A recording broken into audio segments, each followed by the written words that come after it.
sebuah metode untuk merubah plain text menjadi ciphertext. Integrity, sebuah metode, sebuah proses, sebuah mekanisme yang digunakan untuk menjaga keutuhan atau integritas ya dari informasi atau data. Sedemikian rupa sehingga informasi yang dikirim ya, itu sesuai dengan informasi yang dikirim tidak mengalami perubahan selama transmisi. Sehingga informasi yang diterima itu sama dengan informasi yang dikirim.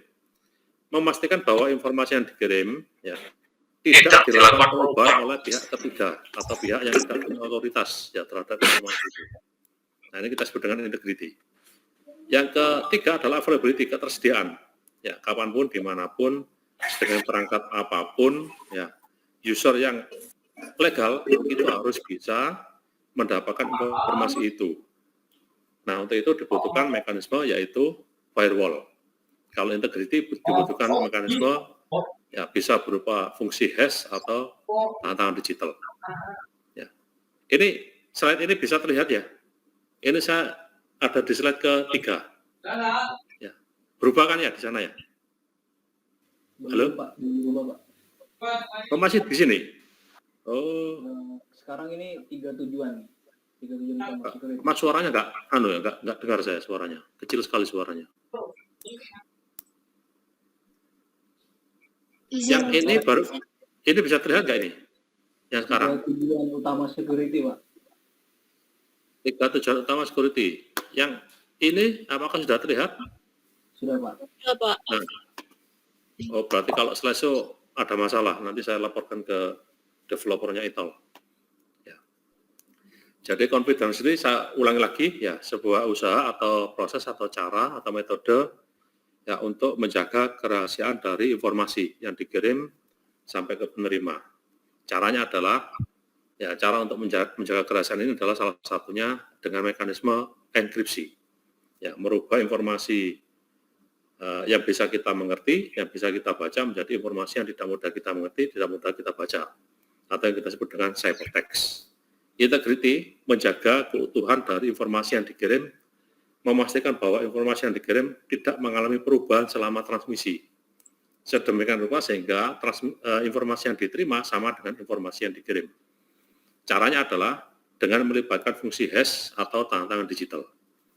Yang ketiga availability, ya, adalah sebuah proses atau cara atau metode untuk ya menjaga ketersediaan dari informasi itu supaya bisa diakses oleh seluruh user yang terlibat di dalam sebuah sistem.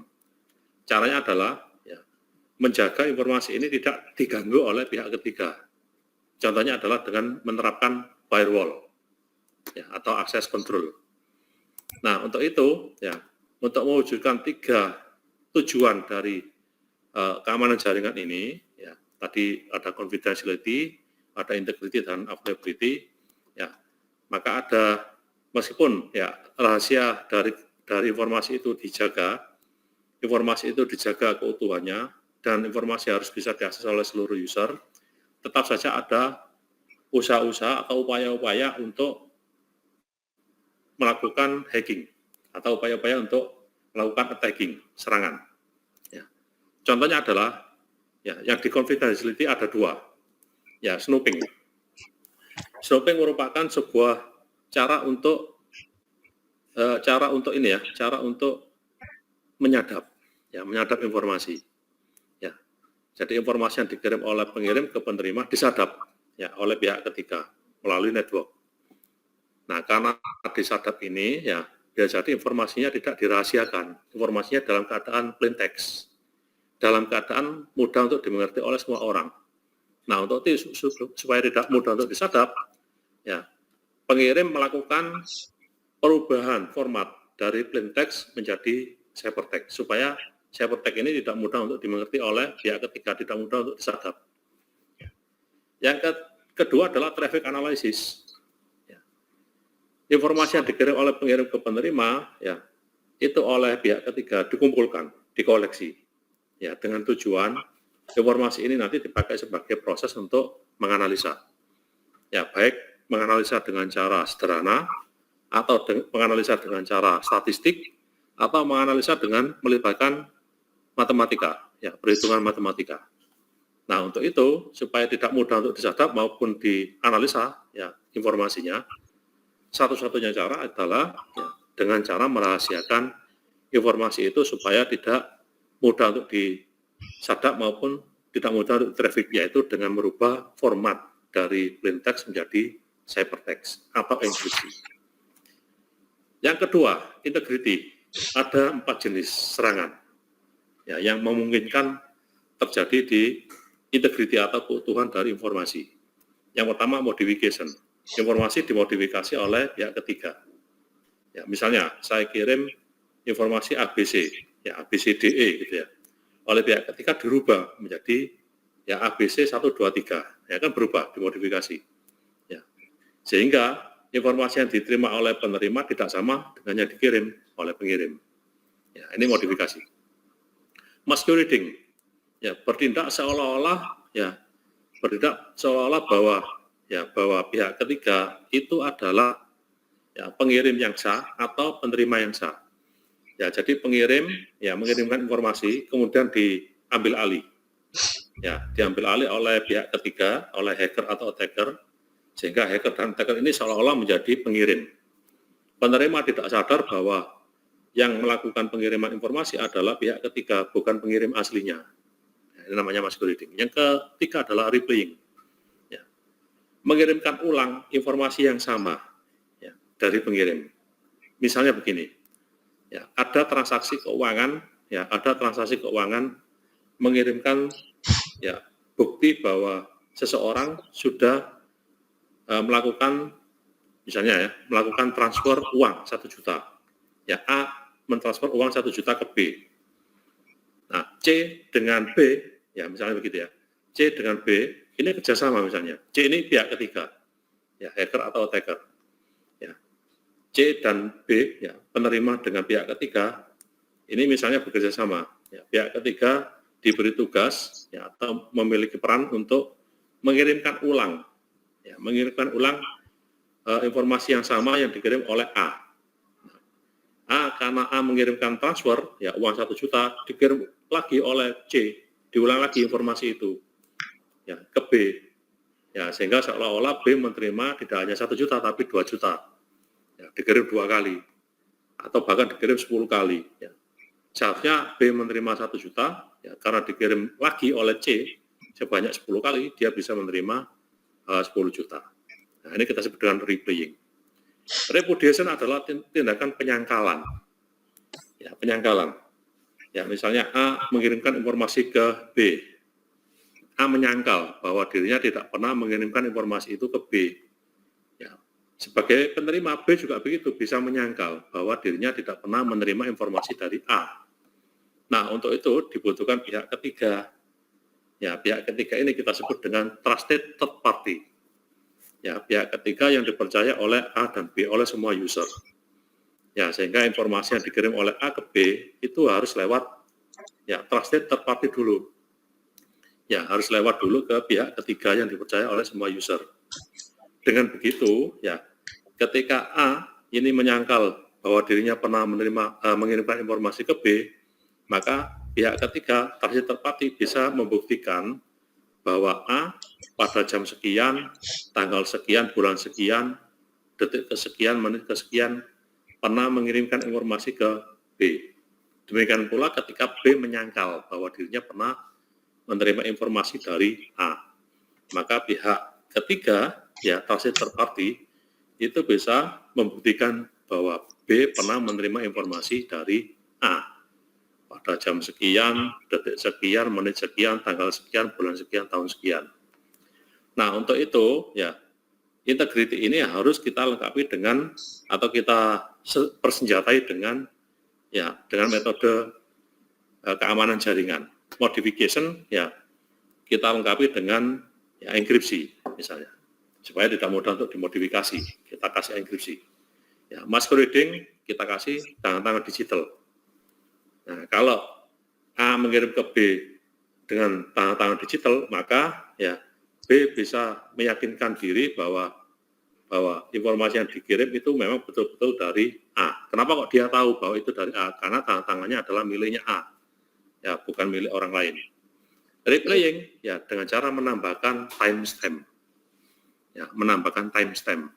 Anda kalau transaksi di bank ya misalnya di mesin ATM ya selain angka rupiah yang Anda transfer ya pasti di struk itu ya ada keterangan informasi ya waktu Anda transfer, benar enggak ya? Ya, kapan Anda transfer? Dan ada kode tertentu ya kode transfer yang dipakai untuk transaksi itu. Nah, kode dan waktu itu hanya berlaku untuk satu kali transaksi. Kalau diulang lagi berarti kode dan waktunya pasti berbeda. Ya, gitu ya. Repudiation tindakan penyangkalan ya hanya bisa diatasi dengan tangan digital dan sertifikat digital yang melibatkan pihak ketiga atau trusted third party. Sedangkan untuk availability ya ada satu jenis serangan yang sering kita jumpai yaitu denial of service. Ya, sebuah tindakan ya ilegal yang menghalang-halangi layanan yang diterima oleh user atau klien ya dari service provider atau dari server. Dengan cara apa? Dengan cara denial of service. Ya, jadi networknya dipenuhi dengan paket-paket yang tidak berguna, misalnya virus, spam, ya, kemudian ya macam-macam itu ya, virus, spam, ya, kemudian virus yang kita masukkan ke jaringan, ya, kemudian ping of death, ya, dan lain-lain. Nah, itu kita sebut dengan denial of service. Jika denial of service ini menjalar ke semua jaringan, ya, sampai menyeluruh, ya, sampai ke jaringan internet, ya, ini kita sebut dengan DDoS, ya, Distributed Denial of Service. Nah, hanya ada satu cara untuk menangani masalah denial of service, yaitu firewall. Ya, firewall. Nah, sekarang firewall tidak hanya dipakai untuk blocking, ya, blocking maupun accepting, tapi kita kombinasikan dengan IPS, ya, Intrusion Prevention System. Ya, kita kombinasikan dengan IDS, ya, Intrusion Detection System, kemudian firewall, ya, yang kita sebut dengan IPS. Oke, ya, gitu ya, ada 3 ini. Ada yang ditanyakan sampai di sini? Halo? Masih bisa didengarkan suara saya? Ya, masih Pak, ini belum ada pertanyaan. Belum ada ya? Nah, ini keterangannya. Iya, keterangannya ini. Snooping, ya, menyadap yang tadi ya, nyadap. Ya, jadi akses dari otoritas yang tidak sah, ya, atau penyadapan data. Ya, misal, ya, A mau kirim ke B, ya, disadap oleh C. Nah, gitu ya.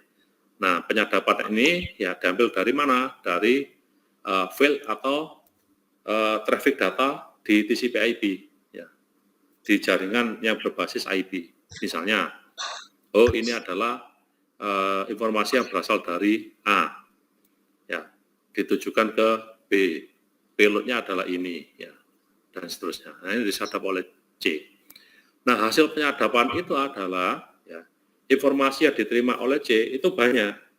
Nah, informasi yang banyak ini nanti dipakai oleh C untuk menganalisa, ya, menganalisa traffic. Ya, tujuan menganalisa adalah untuk mendapatkan informasi yang penting. Ya, biasanya informasi yang penting ini yang berhubungan dengan informasi-informasi yang menguntungkan, baik secara finansial maupun keuntungan yang lain. Misalnya transaksi perbankan, transaksi e-commerce, ya, transaksi media sosial, ya, dan lain-lain. Ya, gitu ya. Ini yang tadi, yang jenis serangan yang berpotensi ya terjadi di confidentiality. Ya, kemudian berikutnya ya, yang terjadi di integrity. Ya, ada 4 jenis serangan. Ya, ada 4 jenis serangan tadi ya. Yang pertama adalah ya, modification. Nah, kita mulai dulu dari masquerading, ya. Masquerading atau spoofing. Ya, tindakan yang berpura-pura sebagai orang lain. Ya. Jadi contohnya ini, ya. C adalah attacker atau hacker. Dia berpura-pura sebagai A atau sebagai B. Ya, misal di gambar ini, ya, C ini berpura-pura sebagai ya B. Ya, source-nya adalah B, tujuannya adalah ke A. Ya, untuk itu, ya, C harus berpura-pura sebagai B. Gimana caranya? Salah satunya adalah melalui ya IP spoofing atau melalui password spoofing, ya, atau ARP spoofing. Ya. Jadi C berpura-pura memiliki username-nya B, password-nya B. Nah, dia berpura-pura sebagai B. A tidak sadar bahwa yang berkomunikasi dengan dirinya adalah C, bukan B. Tapi dia taunya dia berkomunikasi dengan B. Ya, ini namanya masquerading atau spoofing. Replaying, ya, mengirimkan ulang pesan yang sama, yang tadi loh ya. Ya. Masquerading, spoofing tadi diatasi dengan cara seperti apa? Ya, dengan cara enkripsi. Kalau yang tadi yang snooping dan traffic analysis hanya ada satu cara, yaitu enkripsi. Ini juga begitu, masquerading kita bisa mengatasinya dengan enkripsi dan juga bisa kita kombinasikan dengan tangan digital. Ya. Kalau setiap transaksi menggunakan tangan digital, ya, maka pihak penerima ya pasti bisa mengetahui siapa pengirim dari informasi itu, ya, siapa pengirim dari data itu. Dari mana dia mengetahuinya? Dari tangan digital, gitu ya. Replaying, tindakan mengulang informasi yang sama sebelumnya. Ya, tadi saya ambil contoh transfer uang 1 juta tadi ya. Nah, untuk mengatasi replaying, ya, setiap informasi transaksi selalu kita tambahkan timestamp. Ya, kita tambahkan waktu, ya, waktu informasi itu dikirim. Ya, gitu ya. Ada tambahan waktu, kita sebut dengan timestamp. Jadi tanggal, bulan, tahun, jam, menit, detik. Ya, jadi transaksi itu hanya berlaku pada saat itu. Kalau waktunya beda, berarti itu adalah informasi yang baru. Meskipun informasinya sama, kalau dikirim pada waktu yang berbeda, yaitu diasumsikan sebagai informasi yang baru, ya, bukan informasi yang sama. Nah, gitu ya. Nah, untuk mengatasi replaying tadi ya, menggunakan timestamp. Nanti kalau Anda tugas akhir atau membuat sebuah sistem, selalu ya beri timestamp. Ya, jangan dibiarkan informasinya tanpa timestamp. Ya, karena ada indikasi nanti bisa diulang kembali informasi yang sama oleh pihak ketiga. Ya. Oke, kemudian modification, memodifikasi informasi atau data.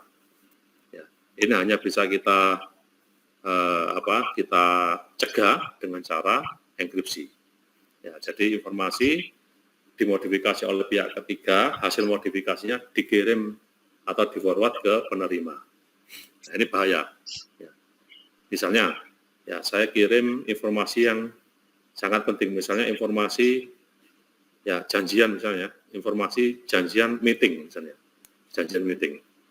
Ya, kalau misalnya pihak ketiga ini adalah lawan bisnis dari dua pihak yang berkomunikasi, maka pihak ketiga bisa memodifikasi isi pesan itu.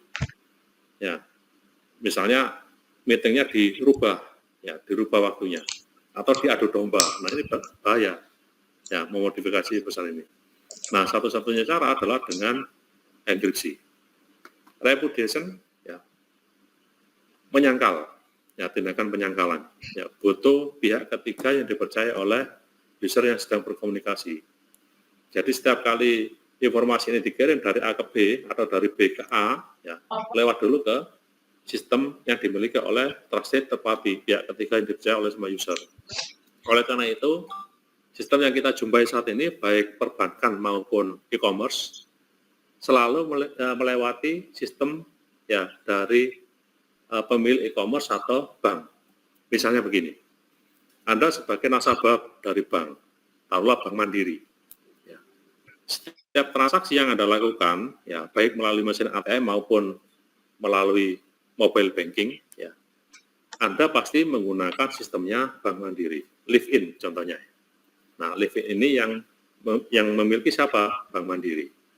Ya, jadi mau transfer, ya, lewat live-in. Mau menerima duit lewat live-in. Mau melakukan pembayaran lewat live-in. Nah, kenapa kok begitu? Karena informasinya bisa historinya, ya, itu bisa tercatat di sistem live-in-nya Bank Mandiri. Sehingga suatu ketika jika A menyangkal bahwa dirinya tidak pernah mengirimkan atau mentransfer uang ke B, maka live-in bisa membuktikan, Bank Mandiri bisa membuktikan dari log yang dimiliki oleh Bank Mandiri ini.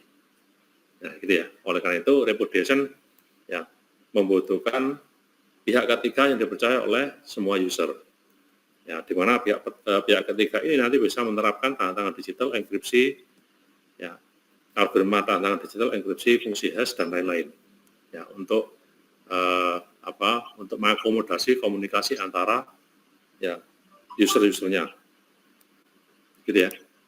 Yang ketiga adalah denial of service, ya, sebuah serangan yang memungkinkan terjadi di availability, ya, sebuah jenis serangan yang paling umum kita jumpai, ya, dengan cara ya menghalang-halangi ya user atau klien yang ilegal untuk bisa akses ke layanan yang diberikan oleh service provider. Caranya contohnya adalah dengan membuat network dari user ke server, ya, itu dibuat lumpuh, ya, atau slow down, atau di-interrupt.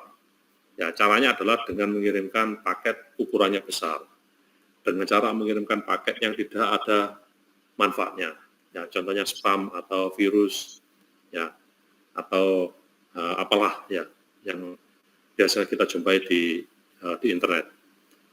Ya, contohnya begini, ya, awalnya ini adalah target server. Ya, awalnya hanya ada satu attacker yang berusaha untuk menghalang-halangi ini. Ini yang tidak ada gambar warna merah ini berarti ini adalah user yang sah atau user yang valid atau legal. Sebelum ada denial of service, sebelum ada gangguan, ini bisa akses ke server, ya, lancar. Nah, ketika ada satu user yang mencoba untuk menghalang-halangi, ya, 3 user ini akses ke target ke server, ya, dia mencoba untuk ya meminta bantuan ke user yang lain, ya, untuk menghalang-halangi ya user ini supaya tidak bisa akses ke server, ke target, gitu ya. Oleh karena itu, kalau Anda menjumpai bahwa ya virus atau spam yang ada di jaringan itu pasti menular ke komputer yang lain. Tujuannya adalah supaya mendapatkan bantuan dari komputer yang lain untuk melumpuhkan jaringan, ya, dari user supaya tidak bisa akses ke server. Ya, kira-kira gitu ya. Nah, untuk itu ya dibutuhkan sebuah mekanisme untuk mencegah denial of service, yaitu firewall. Ya, gitu ya kira-kira ya. Nah, ini ada 3 persyaratan keamanan dikatakan sebagai sebuah sistem yang betul-betul aman: confidentiality, kerahasiaan, integrity, keutuhan, dan availability, ketersediaan. Nah, kalau kita klasifikasikan, ya, snooping dan traffic analysis, penyadapan dan analisa traffic itu dikategorikan sebagai ya, serangan pasif. Ya, pasif. Ya, serangan pasif. Ini hanya menyerang di confidentiality, kerahasiaan. Sedangkan modification, masquerading, replaying, dan repudiation yang menyerang di integrity masuk ke kategori serangan aktif. Denial of service yang menyerang availability juga aktif. Dikatakan serangan pasif, ya, karena tujuan dari attacker ini adalah hanya mendapatkan informasi, menyadap saja, ya, menyadap dan menganalisa, tidak melakukan perubahan data dan tidak membahayakan sistem, ya, serta tidak merubah jalannya sistem. Jadi sistemnya normal, ya, tapi informasinya dikoleksi oleh pihak ketiga, ya, disadap oleh pihak ketiga. Biasanya, ya, tindakan penyadapan ini memang awalnya pasif, ya, awalnya pasif. Ketika informasi yang dikumpulkan ini, ya, ada informasi-informasi yang menguntungkan, misalnya keuangan, ya, sehingga jadilah yang pasif ini tadi menjadi aktif. Nah, apakah serangan aktif ini kategorinya? Ya, ini dikategorikan aktif jika serangan ini menyebabkan perubahan data dan membahayakan sistem. Ya, modifikasi, masquerading, ya, replaying, repudiation, dan denial of service ini semuanya adalah aktif karena ya, menyebabkan perubahan informasi atau data dan merubah ya, mekanisme dari sistem atau membahayakan sistem. Nah, gitu ya kira-kira ya. Ya. Ada yang tanyakan so far? Ada yang tanyakan, silakan. Mau nanya Pak?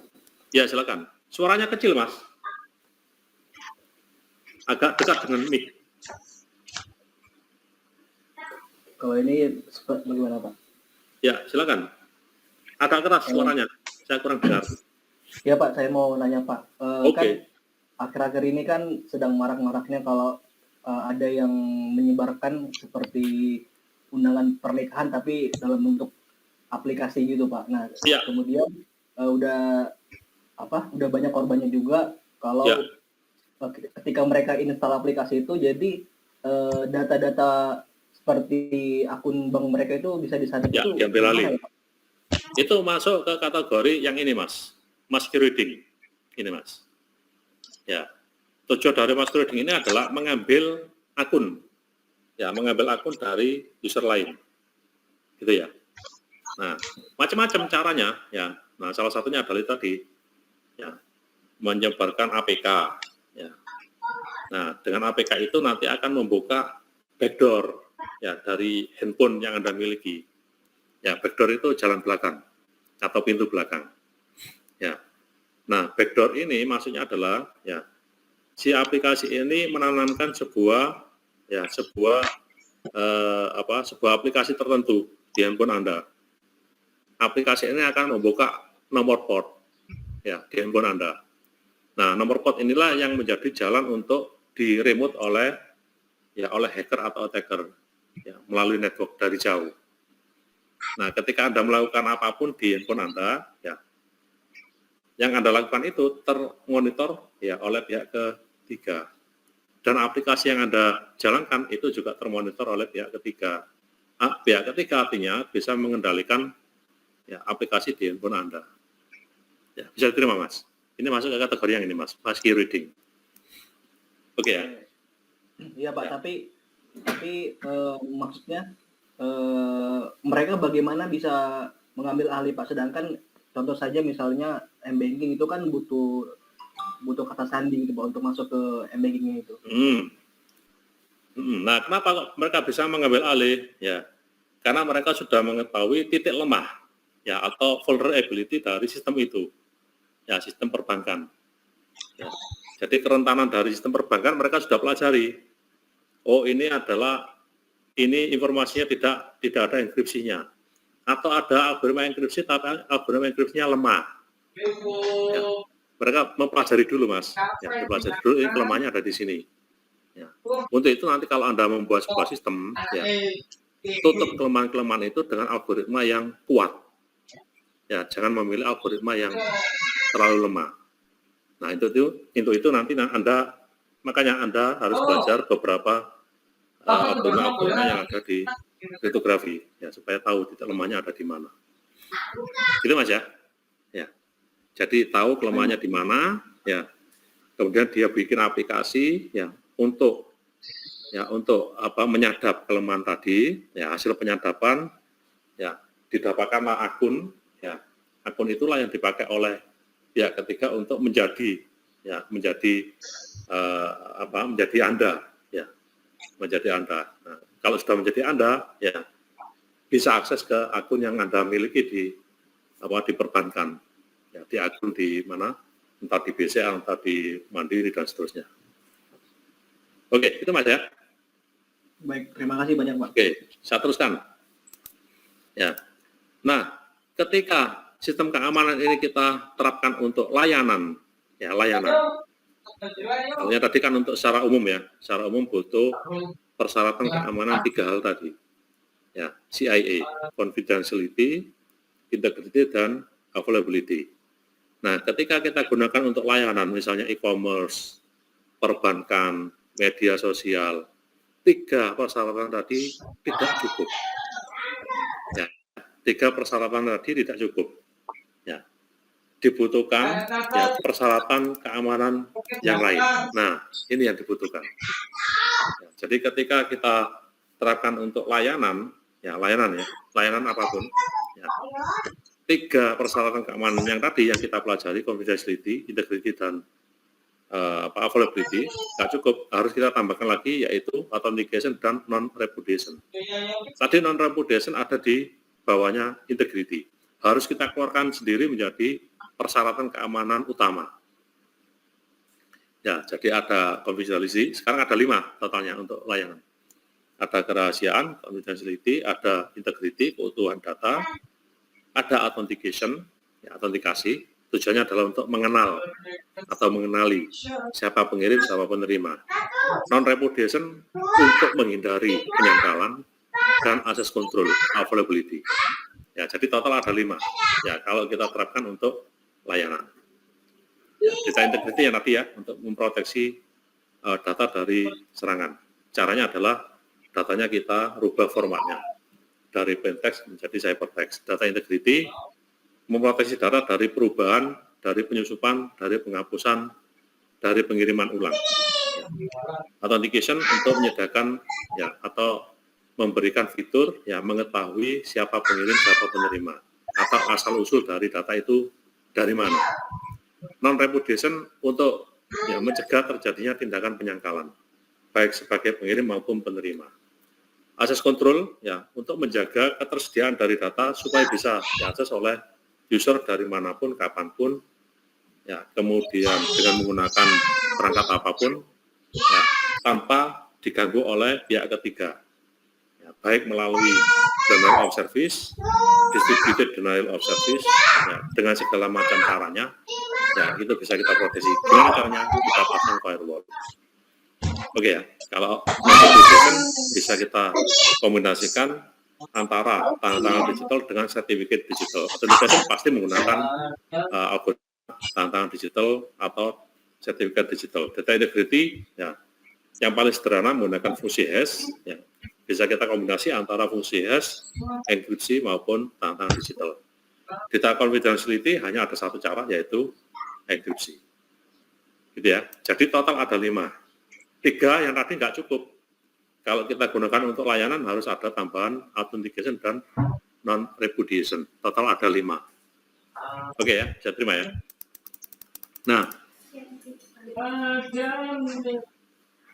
Nah, untuk mewujudkan ya persyaratan keamanan untuk layanan 5 persyaratan keamanan tadi, ya dibutuhkan mekanisme. Ya, dibutuhkan proses, ya, dibutuhkan metode. Apa saja metodenya? Ada 8 metodenya. Yang pertama adalah encryption, enkripsi. Ya. Menyembunyikan informasi yang mudah untuk dibaca, dimengerti, menjadi informasi yang tidak mudah dibaca atau dimengerti. Ya, atau merubah format plain text menjadi ciphertext. Atau menyembunyikan informasi ke dalam gambar, atau ke dalam suara, atau ke dalam video. Oke ya. Yang kedua, data integrity yang tadi ya. Ya. Dengan cara ya menambahkan ya digest. Ya, digest. Pernah dengar digest ya? Pernah dengar? Message digest. Belum pernah dengar ya? Jadi output dari fungsi hash ya adalah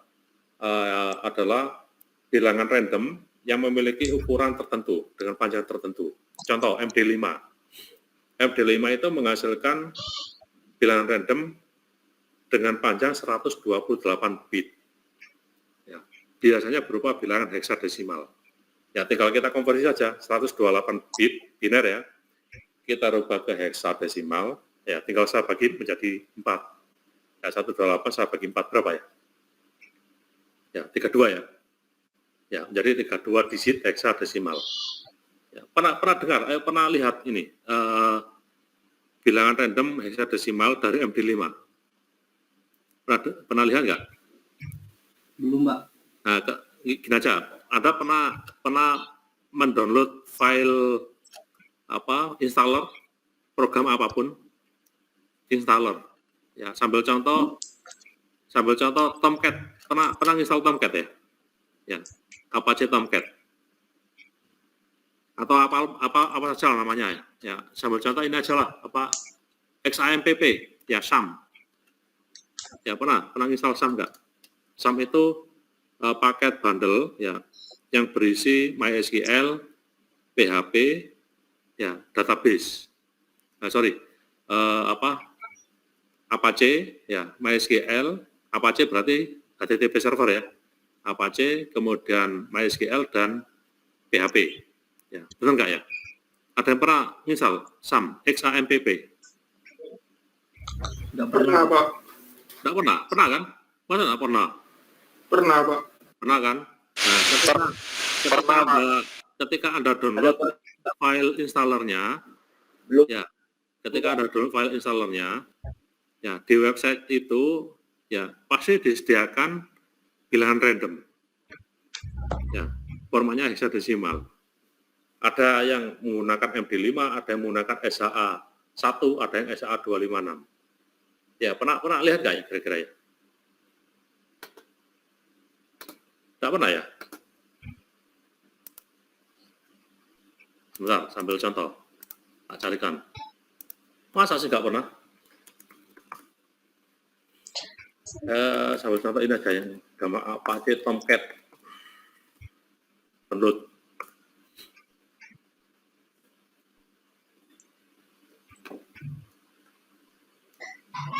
Nah, ini kelihatan nggak ini di komputer saya? Nggak kelihatan? Belum, Pak. Oh, belum. Sebentar. Oh, sebentar. Saya ganti dulu stop sharing. Ya. Oke. Apakah sekarang terlihat yang ini? Lihat nggak? Sudah, Pak. Lihat ya. Sudah. Ini saya ambil contoh ini. Ya, Apache Tomcat. Ya. Nah, ini kalau saya kalau saya cari installernya, ya, ini kan installernya, ya, core, ya, kemudian source code dan seterusnya. Ada yang tab-gadget, ada yang apa itu bin, ya, ada yang exe, ya. Nah, di sebelah kanannya itu ada SHA, ya, SHA 512 ini contohnya. Ini adalah bilangan random. Nah, itu bilangan randomnya. Ya, ini mulai dari ini kelihatan ya, 9 dB dan seterusnya sampai di sini. Nah, ya, ini sampai sini. Nah, ini. Nah, ini adalah yang Access Digest yang digunakan untuk, ya, menjaga keutuhan dari informasi atau software yang Anda download. Ya, software yang Anda download. Ya. Karena ini menggunakan SHA 512, ya, maka maknanya adalah, ya, file Apache Tomcat 9.086 Windows -x86.zip ini, ya, ini saya masukkan fungsi hash namanya SHA 512, ya, akan dihasilkan bilangan random panjang 512 bit. Nah, di sini dipresentasikan dalam bilangan heksadesimal. Kalau 512 bit, saya rubah ke heksadesimal, maka akan terbagi menjadi, ya, 512 dibagi 4, berapa ya? 512 bagi 4 berapa? 128 ya? Ya, akan menjadi 128 digit heksadesimal ini. Jadi mulai dari 9 sampai dengan 9 yang paling akhir, ini totalnya adalah 128 digit. Kalau nggak percaya silakan dihitung. Ya. Nah, bilangan random inilah yang kita sebut dengan digest. Ya, yang fungsinya adalah untuk menjaga keutuhan dari apa yang ada download. Yang ini kan yang ada download. Ya.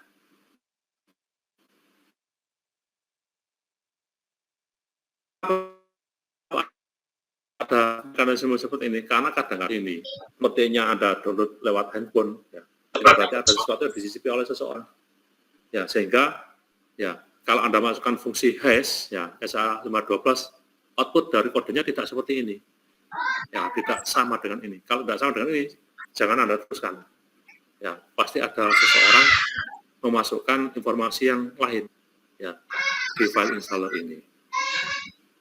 Oke, bisa terima ya. Nah, ini yang kita sebut dengan digest atau message digest. Ya, yang dihasilkan dari fungsi hash. Yang ketiga adalah tanda tangan digital. Ya, tujuan utamanya adalah untuk mengenali asal dari data itu, ya, dikirim. Dari mana data ini? Dari si A, dari si B, dari si C, dan seterusnya. Ya, kok tahu? Ya, karena ketika menerima data itu, ya, pasti disertai dengan tanda tangan digital dari pengirim. Nah, karena tahu ada tanda tangannya, kita verifikasi, oh betul ini miliknya Alis, oh betul ini miliknya Bob. Nah, ini bisa kita gunakan. Ya, digital signature, ya, ini sebuah mekanisme yang digunakan untuk mengenali, ya, mengenali lawan komunikasi, ya, mengenali dari mana data itu berasal, ya, mengenali pengirim, mengenali penerima. Kok bisa? Ya, karena pengirim ketika mengirimkan data atau informasi disertai dengan tanda tangan digitalnya. Nah, ketika penerima menerima data dan tanda tangan digital dari pengirim, ya, penerima bisa memverifikasi bahwa data ini adalah bahwa tanda tangan digital yang diterimanya adalah miliknya si pengirim. Ya, gitu ya. Sehingga dengan tanda tangan digital ini kita bisa mengetahui, ya, apakah pengirimnya memang betul-betul si A, si B, si C atau bukan. Kalau bukan, ya datanya jangan diproses.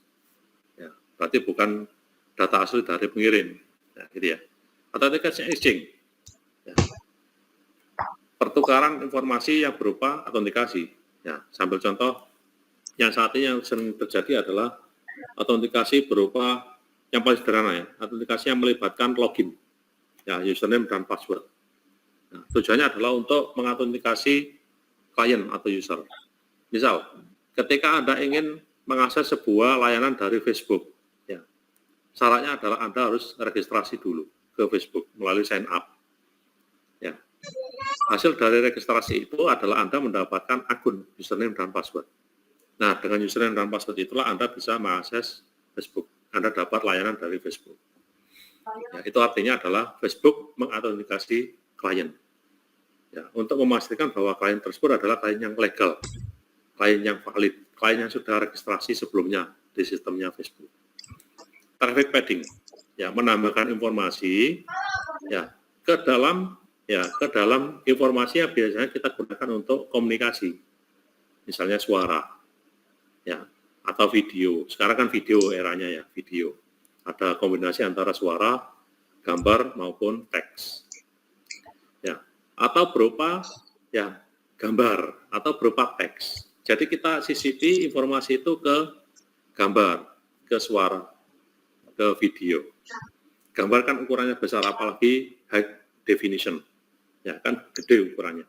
Kita sisipi, ya, informasi. Ya, orang tidak akan terasa bahwa gambar itu disisipi informasi oleh orang lain. Nah, ini kita sebut dengan traffic padding. Routing control, ya, mengontrol routing. Ya, ini juga bahaya. Ya. Halo, suara saya masih terdengar? Oke. Masih Pak, dengar Pak. Routing control, ini sangat penting. Kalau routing ini dikontrol oleh pihak ketiga, hacker atau attacker, ya, maka informasi itu akan diarahkan oleh hacker atau attacker, ya, ke situs, misalnya, ke situs fake, ke situs palsu. Ya, misal Anda tidak sadar bahwa Anda digiring routing kontrolnya dikendalikan oleh pihak ketiga, oleh hacker atau attacker. Anda diarahkan ke tampilan Facebook yang memang betul-betul sama dengan Facebook, mirip dengan Facebook. Ya, Anda tidak sadar bahwa Anda digiring ke situs Facebook palsu. Kenapa Anda digiring ke sana? Karena routing control dari jaringan Anda sudah berhasil dihack oleh orang lain. Ya, karena Anda dikontrol ke sana dan Anda tidak sadar bahwa itu adalah Facebook yang fake, yang palsu, Anda masukkan username dan password. Kenalah username dan password Anda oleh pihak ketiga. Nah, selanjutnya username dan password Anda dipakai oleh pihak ketiga untuk disalahgunakan. Ya, sama dengan contohnya tadi, ya, di handphone tadi. Ya, Anda digiring ke ke aplikasi yang, ya, Anda tidak paham sehingga Anda menginstal. Nah, Anda digiring ke sana. Ya, dapatlah, ya, akun dari Anda, ya, oleh pihak ketiga, kemudian oleh pihak ketiga disalahgunakan, ya, untuk keuntungan sendiri atau untuk untuk kalau di media sosial, ya, dipakai untuk menyebarkan informasi yang tidak benar tetapi menggunakan akun Anda. Ya.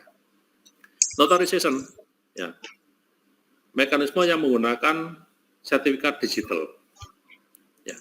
tangan digital saja tidak cukup untuk meyakinkan ya bahwa informasi itu memang betul-betul sah. Ya, jadi tangan saja nggak cukup, sama dengan kehidupan kita. Ya, kita membuat sebuah akte jual beli. Kalau hanya ditandatangani oleh pembeli dan penjual, ya itu kurang kevalitannya kurang tinggi. Ya. Nah, untuk itu ada tambahan lagi, ya. Ada tanda tangan penjual, ada tangan pembeli, disahkan oleh notaris misalnya. Nah, di jaringan komputer atau di keamanan jaringan, nah notaris yang ada di kehidupan kita itu diwujudkan sebagai sebuah ya sertifikat digital. Jadi tanda tangan digital ya disertifikasi oleh sertifikat digital. Ya, dengan tujuan adalah supaya informasi yang kita transaksikan ya itu kevalitannya menjadi lebih tinggi, kepercayaannya supaya menjadi lebih tinggi. Untuk apa? Supaya dipercaya oleh semua user di jaringan di internet. Ya, kita butuh ini notarization. Yang terakhir adalah access control. Ya, kapan informasi itu boleh diakses oleh user, kapan informasi itu tidak boleh diakses, kapan informasi ini bisa dihalang-halangi, kapan informasi ini ya bisa diserang ya, dengan denial of service. Maka untuk itu harus kita amankan dengan cara apa? Kita pasangi firewall ya bersama-sama dengan intrusion detection system. Jadi 8 mekanisme inilah yang membentuk atau mewujudkan 5 persyaratan keamanan ketika kita implementasikan untuk layanan. Ya, layanan bisa e-commerce, bisa perbankan, ya, atau layanan yang lain. Gitu ya, kira-kira ya. Total ada 8. Ada pertanyaan sampai di sini? Oke, nggak ada masalah ya. Nah, dari 8 proses atau mekanisme itu, mana yang mendukung confidentiality? Yang mendukung confidentiality adalah ini, encryption dan routing control. Ya, enkripsi dan keamanan untuk routing. Ya, jadi routing ini harus diamankan. Ya. Mana yang mendukung integrity? Enkripsi, tantangan digital, dan integrity. Mana yang mendukung authentication? Enkripsi, tantangan digital, dan authentication. Mana yang mendukung non-repudiation? Tantangan digital, integrity, dan notarization atau certificate digital. Access control, ya, didukung oleh access control mekanisme. Contohnya adalah firewall dan IDS, intrusion detection system. Gitu ya. Nah, untuk itu, untuk mewujudkan 8 mekanisme tadi, dibutuhkan teknik. Ya, dibutuhkan teknik. Gitu ya, dibutuhkan metode, dibutuhkan algoritma. Apa algoritmanya? Ada 2. Kriptografi dan steganografi. Ya, kriptografi dan steganografi. Kriptografi ya berasal dari bahasa Yunani, artinya adalah secret writing. Ya, secret writing. Ya, sebetulnya kriptografi itu ya proses untuk mentransformasi pesan agar aman. Ya, dan kebal terhadap serangan. Caranya bagaimana? Dirubah formatnya dari plain text menjadi ciphertext. Dan kriptografi ini ya dibagi menjadi 2 macam. Ya, dibagi menjadi 2 macam. Ya. Cryptanalysis. Ya, jadi kriptografi sendiri itu maknanya adalah ilmu pengetahuan dan seni ya untuk mentransformasi, merubah ya, plain text menjadi ciphertext. Gitu ya. Atau enkripsi. Sedangkan proses sebaliknya ya, merubah kembali ciphertext menjadi plain text itu kita sebut dengan cryptanalysis. Ya, ini ilmu pengetahuan dan seni ya untuk merubah ciphertext menjadi plain text atau mendekripsi ciphertext menjadi plain text. Nah, untuk bisa dua-duanya ya bisa enkripsi dan dekripsi itu sebenarnya kita sebut dengan kriptologi. Gitu ya. Jadi saat ini salah kaprah ya. Jadi orang-orang yang salah kaprah.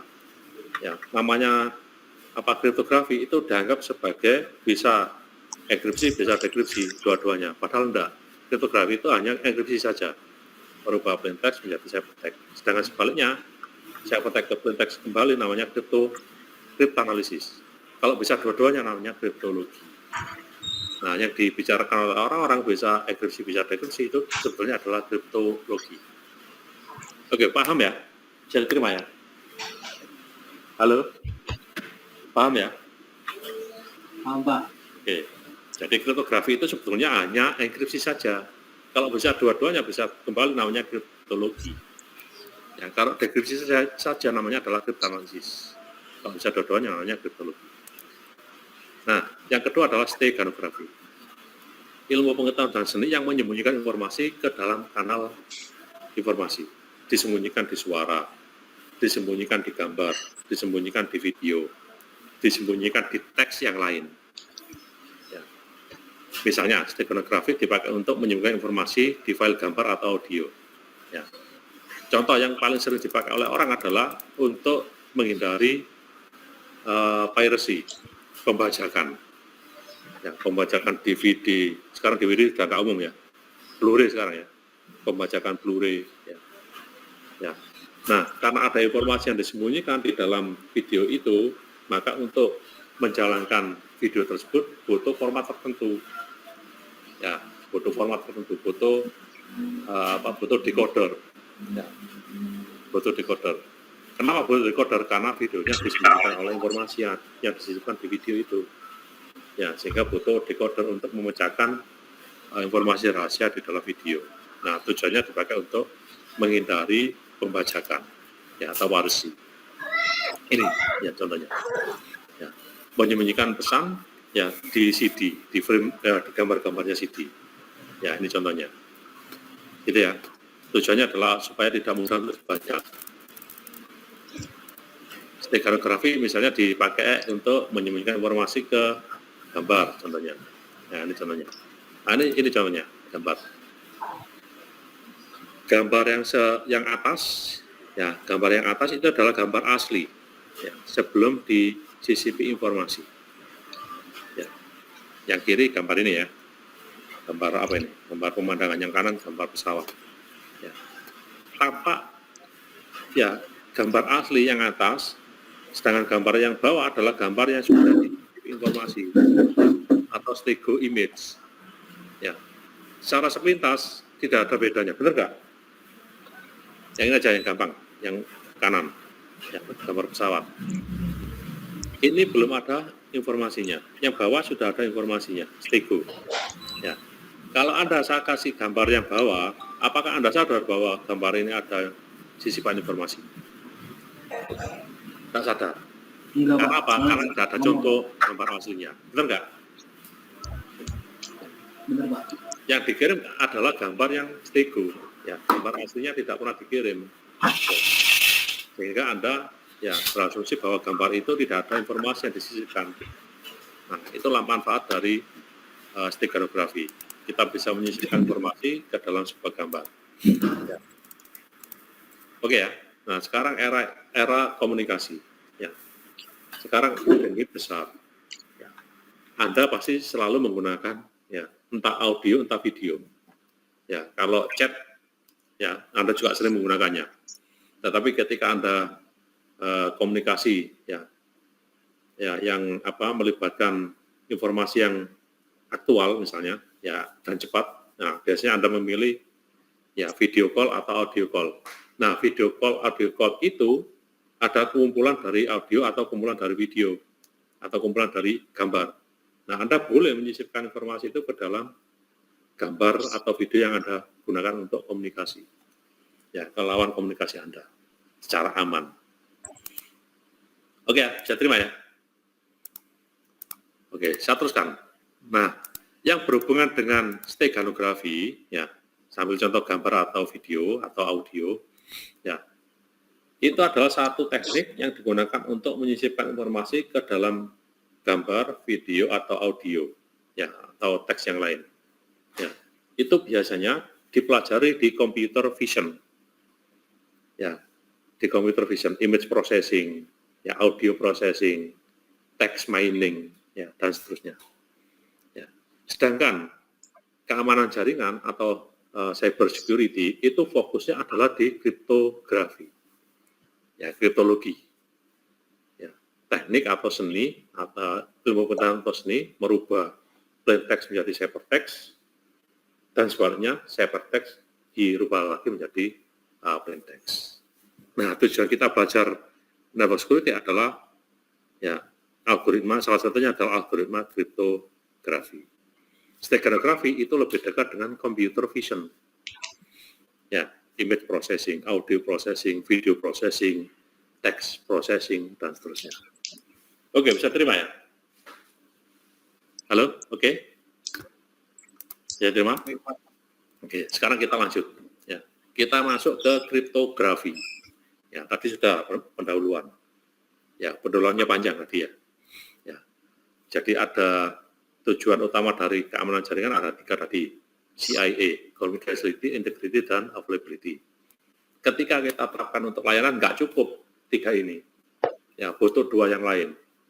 Ya, dan non-repudiation. Nah, 5 persyaratan keamanan ini butuh 8 mekanisme. Mulai encryption sampai dengan access control. Nah, untuk mewujudkan mekanisme yang jumlahnya 8 ini butuh teknik, butuh algoritma. Ada 2, kriptografi dan steganografi. Oke? Steganografi, ya, dipelajari di computer vision. Nah, kriptografi, nah, dipelajari di sini. Ya, di network security. Oke ya? Nah, kita lanjut sekarang. Ya, kita masuk ke kriptografi. Kita mulai dulu yang algoritma yang gampang, kenal dulu. Ya. Sebelum itu, barangkali ada yang tanyakan. Silakan.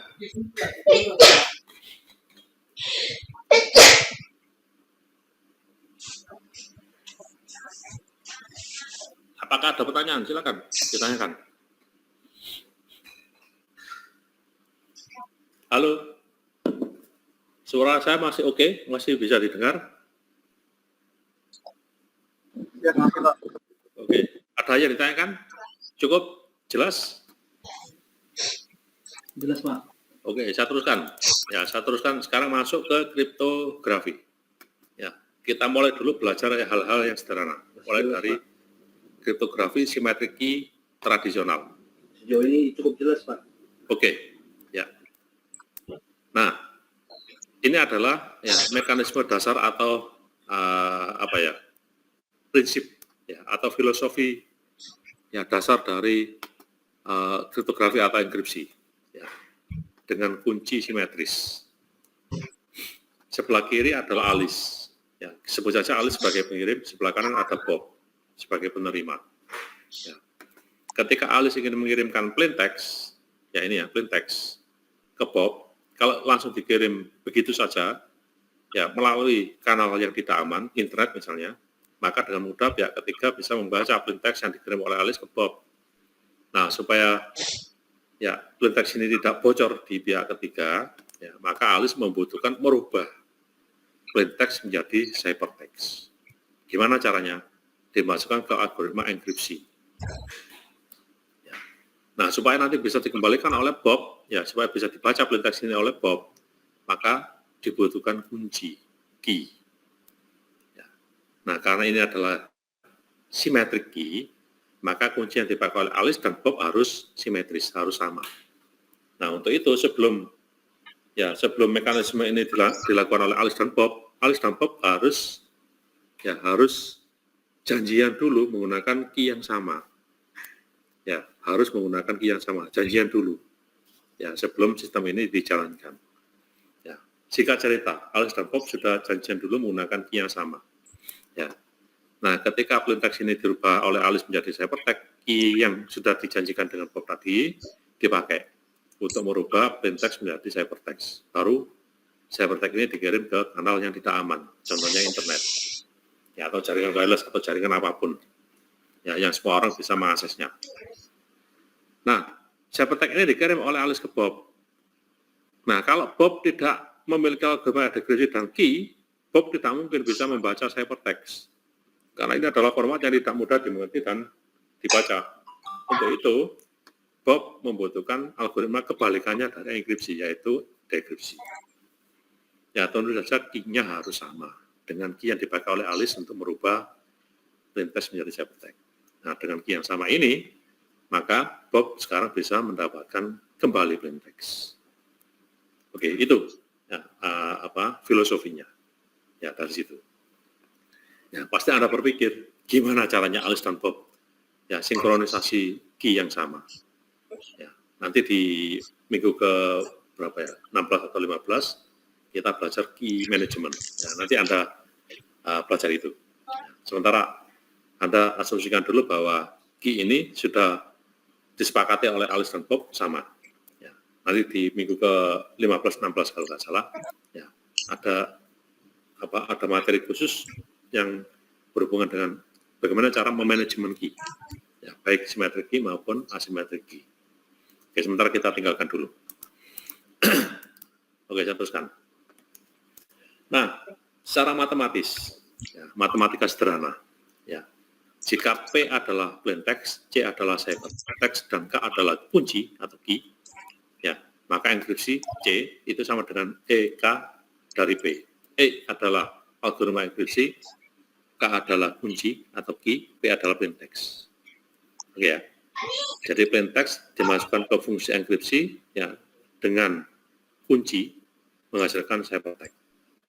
Sebaliknya, ya, ciphertext ya dimasukkan ke algoritma dekripsi, dekripsi ya, dengan kunci yang sama akan kembali menjadi plain text.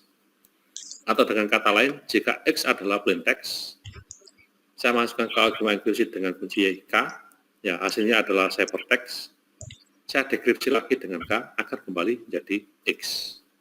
Atau saya balik, plain text saya dekripsi dengan kunci, hasilnya saya enkripsi dengan kunci, hasilnya adalah X. Oke, bisa diterima? Kalau bingung silakan ditanyakan. Ya. Ini misalnya, ya, Bob yang membuat P1. Ya, Bob yang membuat P1. Kita buktikan apakah P1 sama dengan P. Jika Alice punya plain text P, dienkripsi dengan kunci K, hasilnya adalah ciphertext C, maka P1 itu sama dengan P jika ciphertext yang diterima dari Alice didekripsi dengan K, ya, itu sama dengan P. Ya. Atau plain text dari Alice dienkripsi dengan K, didekripsi lagi dengan K, hasilnya adalah P. Maka bisa membuktikan bahwa P1 sama dengan P. Ya, ini ya. Oke, saya teruskan. Analogi ini sama dengan analogi yang di kehidupan kita sehari-hari. Ketika kita membeli gembok di galangan, ya, di toko material. Ya. Biasanya gembok ini kita disertai dengan kunci yang jumlahnya lebih dari 1, entah 3, entah 4. Benar nggak ya? Anda beli gembok untuk pagar atau untuk sepeda motor. Ya. Kuncinya kan tidak hanya 1, biasanya diberi 3 atau 4. Benar nggak? Halo? Benar, Pak. Benar, Pak. Biasanya kita pakai untuk pagar. Ya, 1 Anda bawa, satunya lagi dibawa oleh orang tua Anda, ibu, satu lagi bawa bapak, satunya lagi dibawa saudara Anda. Kunci ini adalah kunci yang sama. Nah, kunci inilah yang disebut dengan symmetric key atau share key. Ya, jadi gembok ini bisa kita buka, kita tutup ya, dengan key yang sama. Ya, jumlahnya ada 4 tadi, kita share ke Anda sendiri, saudara Anda, ibu Anda, bapak Anda. Ya, sehingga 4 orang ini bisa membuka gembok ini, karena kuncinya sama. Nah, kunci itu kita sebut dengan symmetric key. Gitu ya analoginya ya. Ya, jadi membuka dan menutup sama kuncinya. Nah, ada seseorang namanya Kirchhoff. Ya, bukan Kirchhoff lah ya. Kalau Kirchhoff di hukum rangkaian listrik, Kirchhoff. Ya. Kirchhoff seorang peneliti ya, meneliti hubungan antara kunci ya dengan keamanan. Ya, kunci dengan keamanan. Ditemukanlah ya hasil dari penelitian ini ditemukanlah ya hubungan antara kunci dengan keamanan. Hubungannya ini. Ya. Dari ya, kekuatan dari algoritma kriptografi atau enkripsi itu bergantung dari kekuatan key. Ya, bergantung dari kekuatan key. Prinsip ini mungkin benar kita rasakan ya, terhadap kondisi yang saat ini Anda hadapi. Ya, ketika Anda mengakses medsos apapun, ya, Facebook, ya, atau e-commerce. Ya, saya ambil contoh yang Facebook. Ya. Di Facebook ketika registrasi atau sign up pertama kali, ya, ketika Anda diminta untuk membuat akun username dan password, terutama password, ya, Anda dihadapkan pada 3 opsi. Ya, warna hijau, warna kuning, dan warna merah. Warna maksudnya adalah ya, password yang Anda entry masuk kategori strong, kuat. Ya, kuat. Gimana caranya? Dengan kombinasi antara huruf besar, huruf kecil, ya, kemudian tanda baca yang lain. Ya, huruf besar, huruf kecil, angka 0 sampai dengan 9, dan tanda baca yang lain dengan panjang karakter tertentu. Anda akan dapat warna hijau, benar nggak? Strong key. Nah, begitu Anda memasukkan agak pendek atau kombinasi antara huruf, angka, dan tanda baca yang lain, ya, kurang kuat, Anda mendapatkan warna kuning. Ya, jadi bukan strong tapi middle key. Nah, begitu pendek lagi dengan kombinasi huruf, angka, dan tanda baca yang kurang, Anda dapat warna merah, weak key. Oke, bisa terima ya? Nah, artinya apa? Artinya bahwa sistem itu ya akan kuat jika password yang Anda pakai adalah password yang strong. Ya, kemudian ya, keluar pengumuman, ya, Anda diminta untuk mengganti password secara berkala. Jangan gunakan password yang sama. Supaya apa? Supaya tidak mudah untuk ditebak oleh orang lain. Gitu ya. Dengan catatan password yang dibuat, password yang baru yang dibuat, tetap password yang mengikuti aturan password yang masuk kategori strong. Terima ya? Oke ya. Nah, apakah algoritma kriptografi itu selalu dikatakan kuat jika passwordnya kuat? Nah, ini yang nanti menarik. Nanti Anda akan belajar itu. Nah, sementara kita percaya dulu dengan prinsip Kirchhoff, ya, bahwa sistem keamanan atau sistem yang membutuhkan password misalnya, ya, atau key, ya, itu akan kuat sistemnya jika passwordnya juga kuat, gitu ya. Ya, itu prinsip Kirchhoff. Apakah prinsip ini nanti berlaku untuk semuanya? Tidak. Jawaban saya tidak. Ya, karena nanti Anda ketika belajar DES dan AES, Anda akan menemukan bahwa kekuatan dari algoritma kriptografi ini tidak terletak di kekuatan key, ya, tetapi dari kekuatan ya, matematika yang didesain dari kriptografi itu.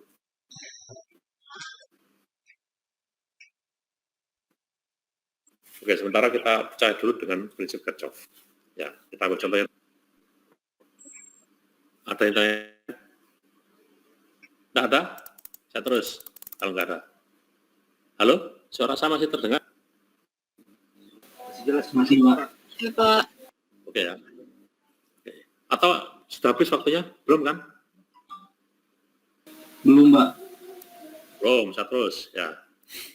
Kita masuk ke cryptanalysis, metode atau usaha untuk membalikkan proses kriptografi. Ya. Merubah ciphertext menjadi plaintext. Ada cara untuk cryptanalysis atau merubah ciphertext menjadi plaintext. Ya, caranya ada 4. Yang pertama adalah ciphertext only. Ya. Yang kedua adalah non-plaintext, yang ketiga chosen plaintext, dan yang keempat chosen ciphertext. 4 cara ini ya adalah 4 cara yang digunakan untuk membantu ya merubah ciphertext kembali lagi ke plaintext. Cara yang pertama adalah hanya berbekal ciphertext saja. Jadi di jaringan banyak ciphertext yang lalu lalang. Ya, hanya berbekal itu saja. Ya, hanya berbekal itu saja. Yang kedua adalah ya, selain berbekal ciphertext yang ada di traffic jaringan, juga ada bekal ya, atau ada informasi yang membantu ya untuk merubah ciphertext menjadi plaintext, yaitu plaintext yang diketahui. Karena ada pasangan ciphernya untuk membantu merubah ciphertext menjadi plaintext. Yang ketiga, selain ciphertext, ada chosen plaintext. Kalau yang tadi yang diketahui, kalau yang ini adalah plaintext yang dipilih. Yang diketahui artinya yang diambil dari traffic jaringan. Kalau yang ini, yang chosen berarti memilih, si hacker atau attacker memilih plaintext. Ya, untuk membantu memecahkan ciphertext menjadi plaintext.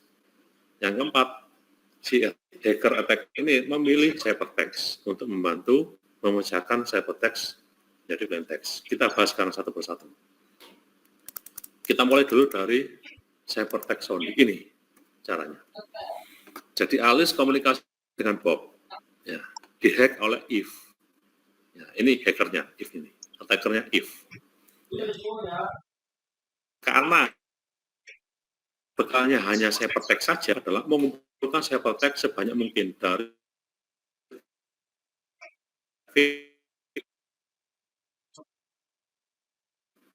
jaringan yang dibuat oleh Alice.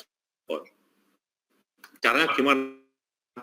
Analisa, ya entah secara statistik, otak-atik, gitu ya.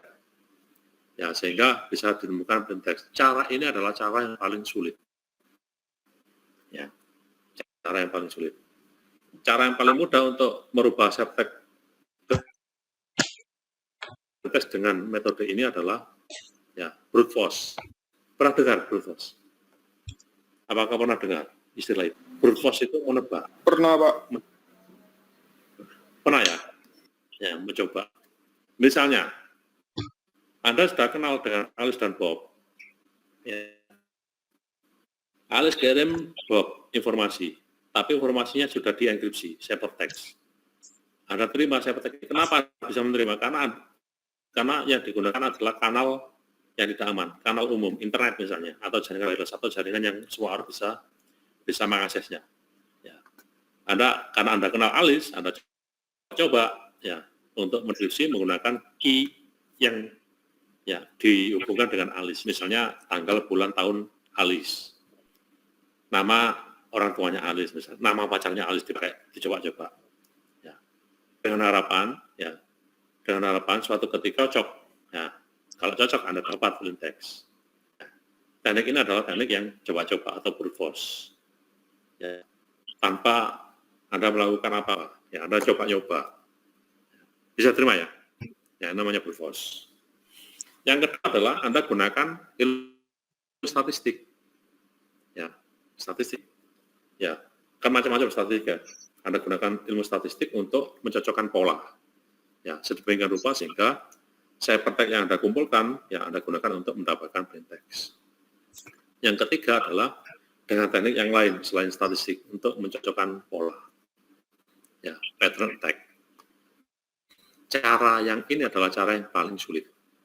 Ya, biasanya hacker dan attacker menggunakan matematika untuk membalikkan ciphertext ke plaintext. Ini cara yang sulit.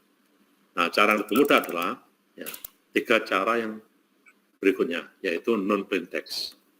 Jadi sebelumnya Anda menjadi attacker atau hacker. Anda sudah mendapatkan pasangan plaintext dan ciphertext. Anda gunakan pasangan ini untuk membantu ya menganalisa. Jadi Anda sudah punya contoh.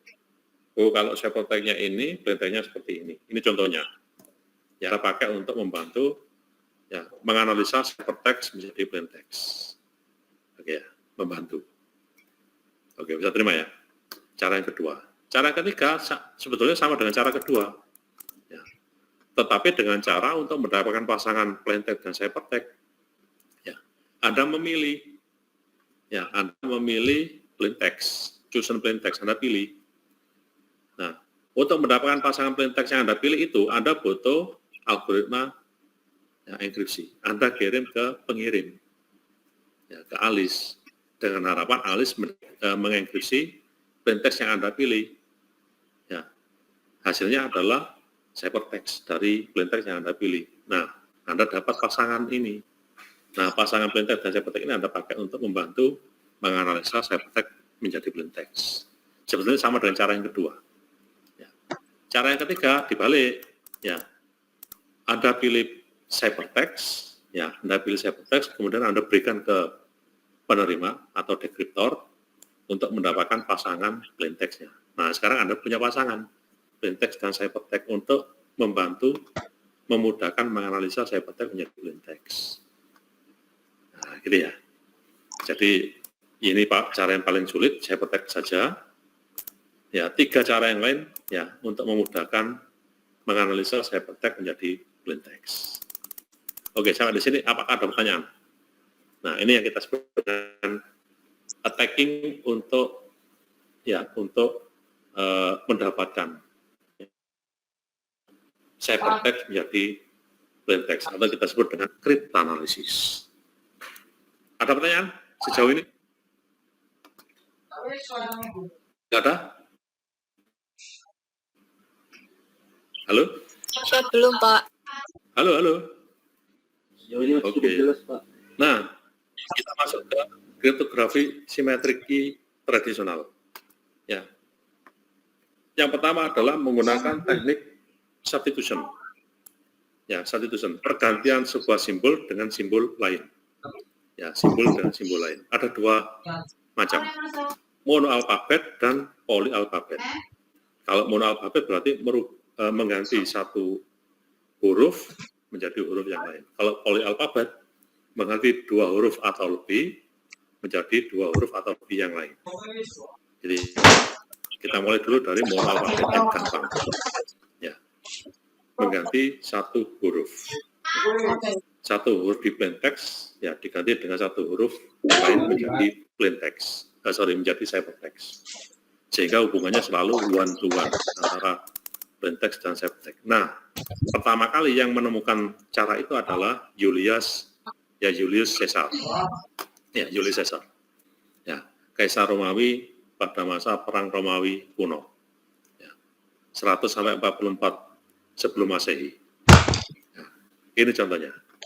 Plain text-nya ini, I came, I saw, I conquered. Ya, dirubah hurufnya ini. Dirubah dengan cara menggeser 3 huruf di plain text menjadi ciphertext. Nah, jadi I geser 3 huruf menjadi L.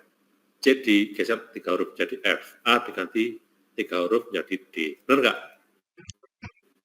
Halo, benar nggak? Benar, Pak. Ya, benar, Pak. Ya, sekarang menjadi ini. Paling mudah. Nah, tapi cara yang paling mudah ini sudah ditemukan ya 100 atau sampai 44 sebelum Masehi. Ya, cara kuno. Kalau ini kita terapkan sekarang, ya menjadi cara yang sangat gampang untuk dibalikkan. Pada saat itu cara ini cara yang belum semua orang tahu, ya karena belum banyak yang tahu. Nah, kalau dirubah ke matematika, kira-kira seperti ini, ya enkripsi, ya dari X, ya dari X, ya itu adalah X ditambah dengan K modulus 26. Kenapa 26? Karena jumlah huruf A sampai dengan Z ada 25. Ya, ada 26. Bukan 25, 26. Ya, huruf A sampai dengan huruf Z ada 26. Sehingga modulusnya adalah modulus 26. Huruf A kita rubah ke bilangan integer, bilangan 0. Huruf Z 25. Ya. Sehingga penjumlahan antara huruf dengan kunci ya selalu hasilnya adalah 0 sampai 25. Oleh karena itu, ya, karena hasilnya 0 sampai 25, maka modulusnya adalah modulus 20. Nah, oke, bisa terima ya? Nah, untuk enkripsi, ya, plain text kita akan dengan key modulus 26. Sedangkan untuk enkripsi, kita balik. Ya, ini ciphertext, ini keliru ini. Ini ciphertext. Ini ciphertext ya. Keliru. Ciphertext kita kurang dengan K, ya modulus 26. Oke, bisa terima ya? Ya.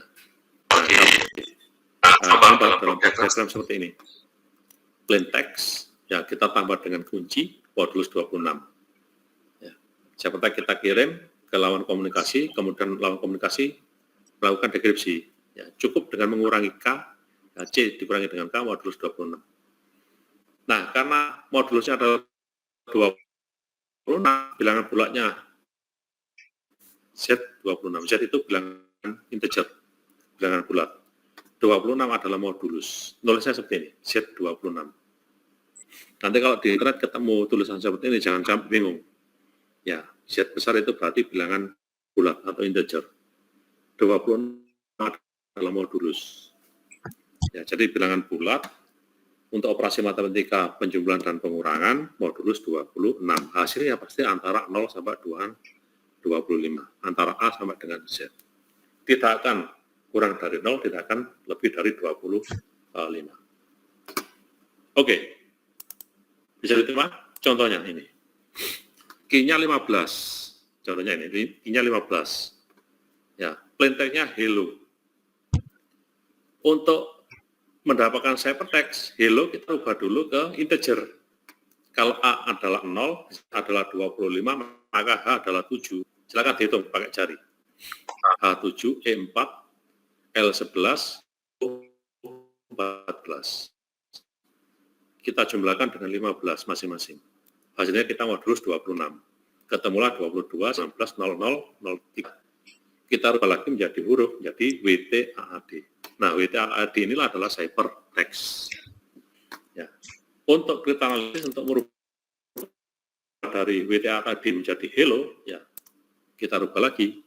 WTAAD kita rubah ke integer 12, 19, 00, 03, kita kurangi dengan 15. Ketemulah 7, 4, 11, 11, 14.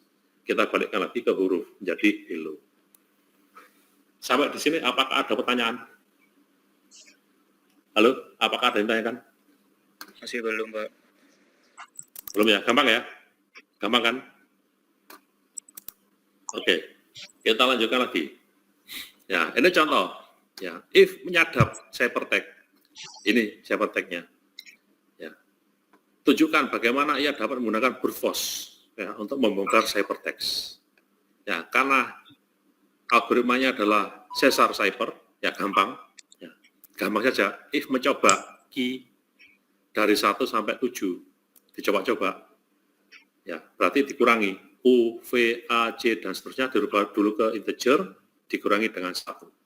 Ketemu ini. Nah, karena plain menunjukkan menunjukkan teks yang ada maknanya, berarti bukan K sama dengan 1. Dilanjutkan dengan 2, tidak ada maknanya, dilanjutkan dengan 3, sampai dengan 7. Nah, 7 ada maknanya, not very secure. Ya, berarti K-nya adalah 7.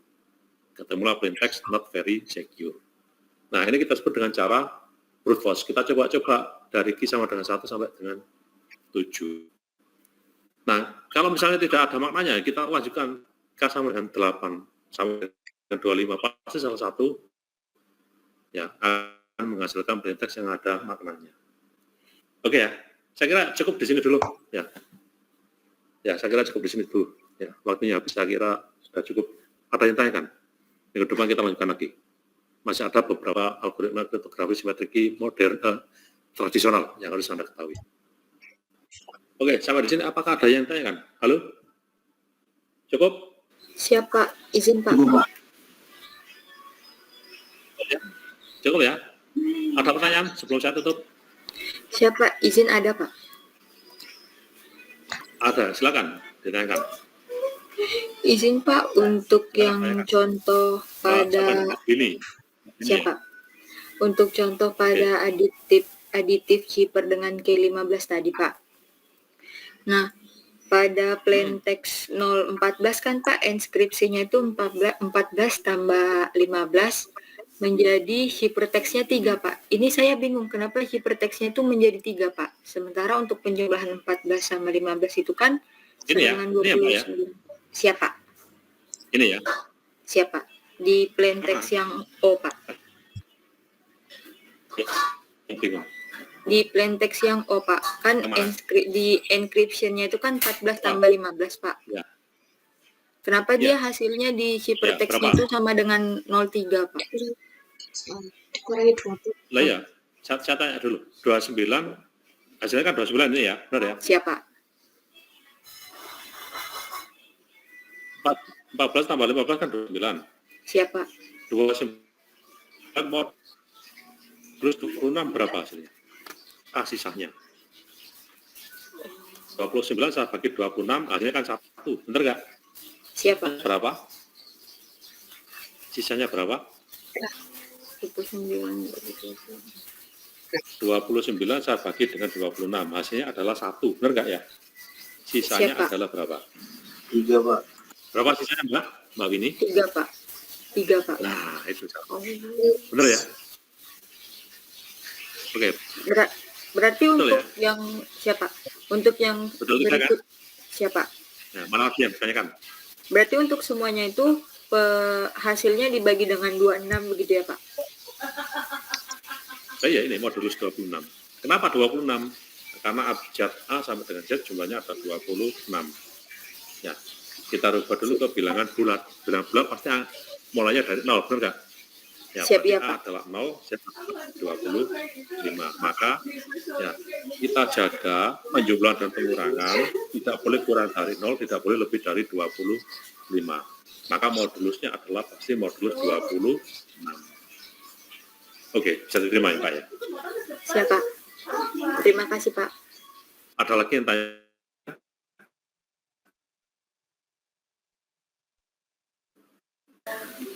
Ini Pak, kalau begitu kalau yang untuk yang Yang lain ada yang ditanyakan? hanya gimana Pak? Tidak ada?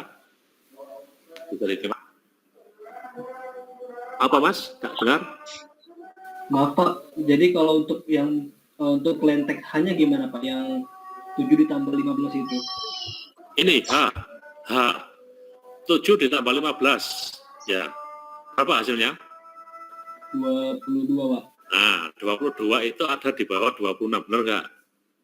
Bener Pak. Ya. Kalau di bawah 26, berarti berapakah hasil bagi 26? Nggak ada kan? Ya, berarti hasilnya adalah 22.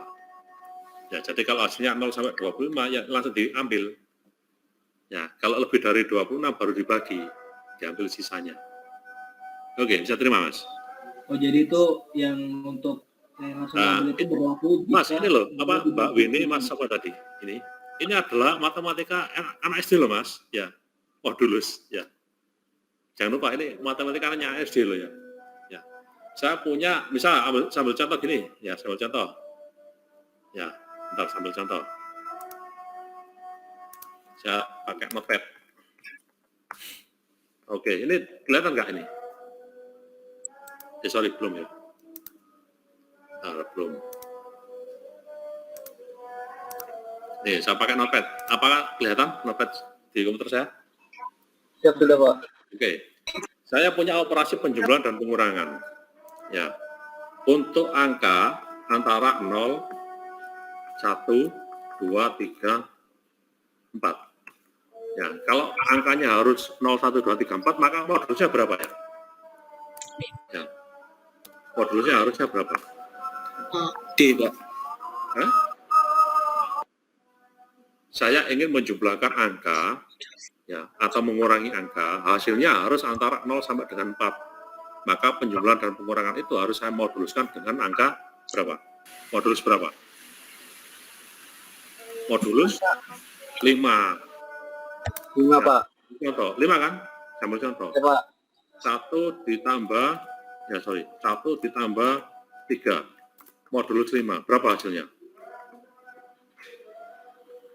4 Pak. 1 Pak. Ya. Kemudian 3 ditambah 4. Modulus 5. Berapa hasilnya? 2 Pak. 2 Pak. 2. Gampang kan? 0 Siap, Pak. ditambah, ya, 0 ditambah 4. Berapa hasilnya? Modulus 5. Berapa? Halo? 4 Pak. 2 ditambah 3. Modulus 5. Berapa hasilnya? 0 Pak. 0.